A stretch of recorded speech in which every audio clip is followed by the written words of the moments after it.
تقسیم پر، اوروں کو ملے ہیں مال و زر، ہم کو ملی تعلیم پر۔ الحمدللہ رب العالمین، والصلاة والسلام علی سید المرسلین وعلی آلہ واصحابہ اجمعین ومن تبعہم بإحسان الی یوم الدین، اما بعد۔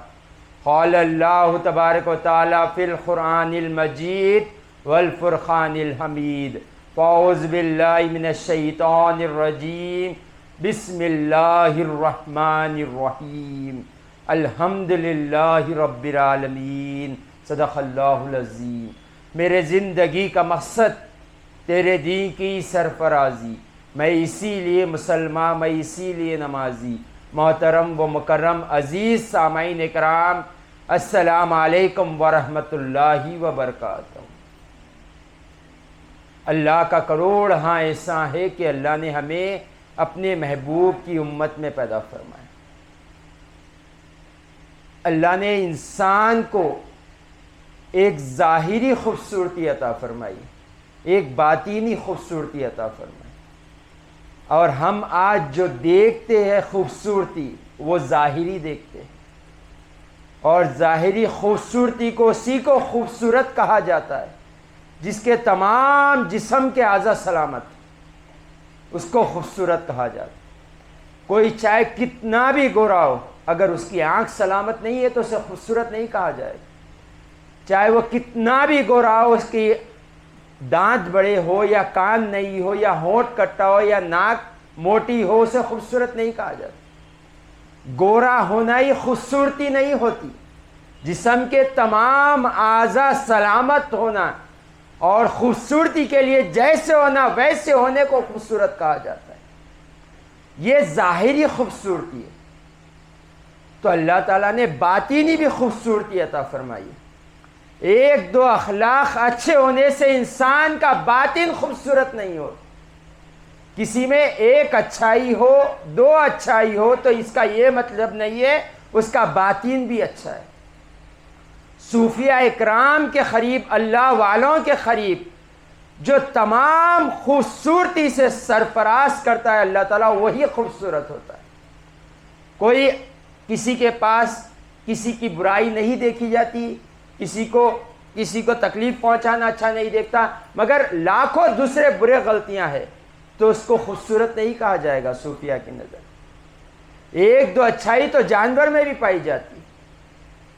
کتے کے پاس وفاداری پائی جاتی ہے، مرغی کے پاس اللہ پہ بھروسہ پایا جاتا ہے۔ اب مرغی کو دیکھیں، اب جب پانی پیتی ہے تو کٹورا گرا دیتی ہے، وہ کٹورے میں پانی رکھتی ہی نہیں جب پی لیتی ہے تو، جب اب جو رب دیا ہے وہ بعد میں بھی دے گا۔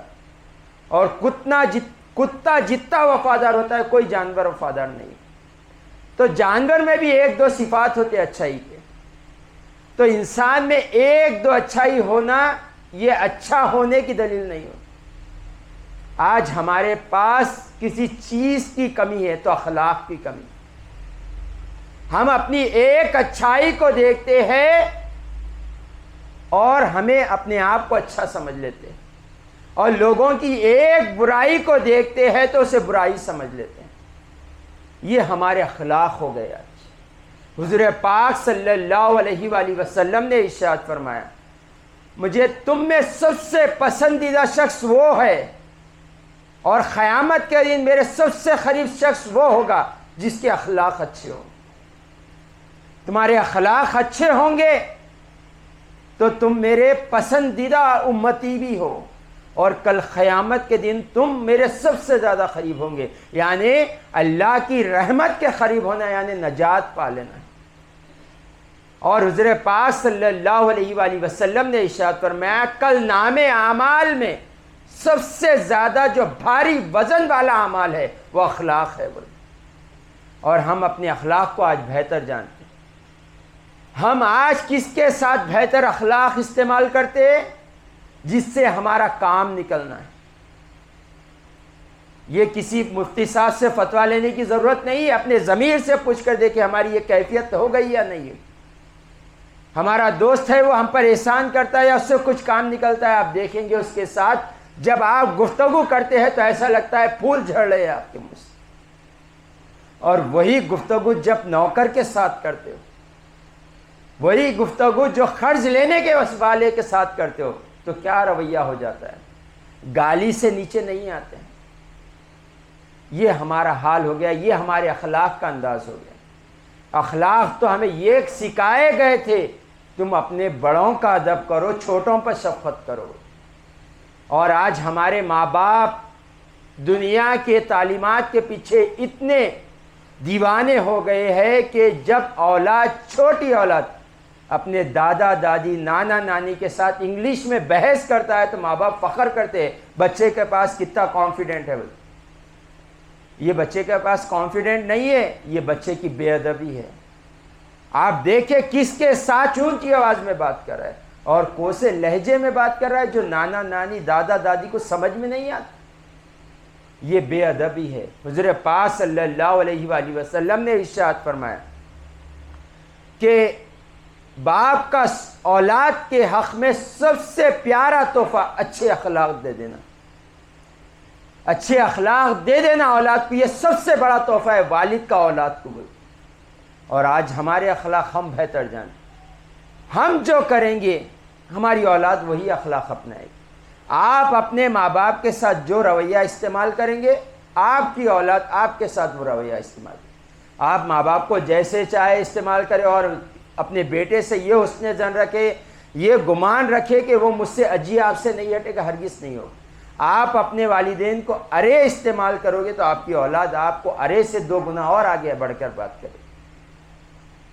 تو ہم اپنے اخلاق اچھے کریں، چاہے نوکر ہو، چاہے سیٹھ ہو، چاہے بادشاہ ہو، چاہے وزیر ہو، ہمارے اخلاق ہر ایک کے ساتھ اچھے ہونا۔ اللہ تعالیٰ حضور پاک صلی اللہ علیہ وآلہ وسلم کے بارے میں ارشاد فرمایا، محبوب آپ اخلاق کے اعلیٰ درجے پر فائز ہو، اور اخلاق یہ بندے کو 2 جہاں میں کامیاب کر دیتے ہیں۔ حضور پاک صلی اللہ علیہ وآلہ وسلم نے ارشاد فرمایا، تمہارے اچھے اخلاق، تمہاری عمدہ گفتگو، تمہارے اچھے اخلاق تمہارے گناہوں کو ایسے دور کر دیتے ہیں جیسے پانی نمک کو دور کر دیتا ہے۔ جب آپ پانی میں نمک ڈالو تو نمک کا کوئی وجود نہیں رہتا، ویسے ہی آپ کے اچھے اخلاق آپ کے گناہوں کو دھو دیتے ہیں۔ اور حضور پاک صلی اللہ علیہ وآلہ وسلم نے ارشاد فرمایا، برے اخلاق تمہارے نیکیوں کو ایسے کھا جاتے ہیں، ایسے ختم کر دیتے ہیں جیسا سرکہ شہد کو ختم کر دیتا ہے۔ تو اچھے اخلاق ہو، کسی کو دیکھ لے 5 نمازی ہے، روزے رہ رہا ہے، مگر ماں باپ کے سامنے اونچی آواز سے بات کرنا، ماں باپ کو گالی دینا، ماں باپ پر ہاتھ اٹھانا، چھوٹے بھائیوں کا حق کھا لینا، پڑوسی کو اذیت دینا، یہ سمجھنا کہ میرے پاس تو عبادتوں کے نیکیوں کے ڈھیر ہے، کل قیامت میں پتہ چلے گا جب نام اعمال کھولا جائے گا۔ ہم تو ساری زندگی عمل کر کے یہ سوچ کر دنیا سے رخصت ہو جائیں گے کہ ہم نے ساری زندگی، جب نام اعمال کھولو گے ایک نیکی نہیں پاؤ گے، تمہارے اخلاق، بد اخلاقی تمہارے نیکیوں کو کھا جائے گی۔ تو اخلاق اچھے کرے، بڑوں سے چھوٹوں سے شفقت سے بات کرے، جو بھی ہو اس کے ساتھ اس لیے اچھا رویہ استعمال کرے کہ وہ اللہ کا بندہ ہے اور نبی کریم صلی اللہ علیہ وآلہ وسلم کا امتی ہے۔ یہ گمان رکھ کر بات کریں، انشاءاللہ اللہ 2 جہاں میں کامیابی عطا فرمائے گا۔ وآخر دعوانا الحمد للہ رب العالمین۔